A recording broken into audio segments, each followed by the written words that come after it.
মহাসড়কের দুপাশে গাছ, অনেক স্থানে দুপাশের গাছ মিলেছে সড়কের মাঝ বরাবর।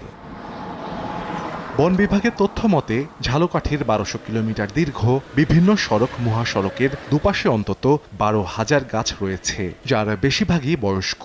এসব গাছের অনেক ডাল মৃত ও শুষ্ক।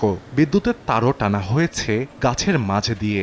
এলাকাবাসী বলছেন প্রায় গাছের ডাল ভেঙে পড়ছে সড়কের ওপর, যার জন্য ঘটছে দুর্ঘটনা। ঝড় বৃষ্টিতে ভেঙে পড়ে গাছও।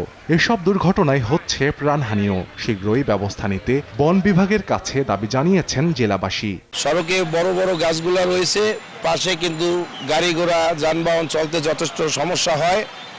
অনেক গাছ মরে গেছে কিন্তু বন বিভাগ কাটিয়ে নেয় না। ডালপালা পইড়া গাছ পইড়া অনেক মৃত্যু ঘটে, এগুলো আমরা অপসারণ চাই। গাছের লাগে যে মারিয়ে দিয়েছে গাড়ি, ওই গাছে সিনিয়র হয়ে গেছে। প্রতিপক্ষ এই গাছগুলো কাটে না, আরো অ্যাভেলেবেল যে কোনো টাইমে অ্যাক্সিডেন্ট হইবে। ঠাল এদিকে পড়ছে, কোনো গাড়ি ক্রসিং হইলে যে একটু চাপ দিয়ে এই গাছের লাগে বাইস গে আমাদের সামনে গ্লাস ভাঙ্গে যায়। তবে শীঘ্রই ঝুঁকিপূর্ণ গাছ কাটা ও ছাঁটাই করার আশ্বাস দিয়েছে সড়ক বিভাগ।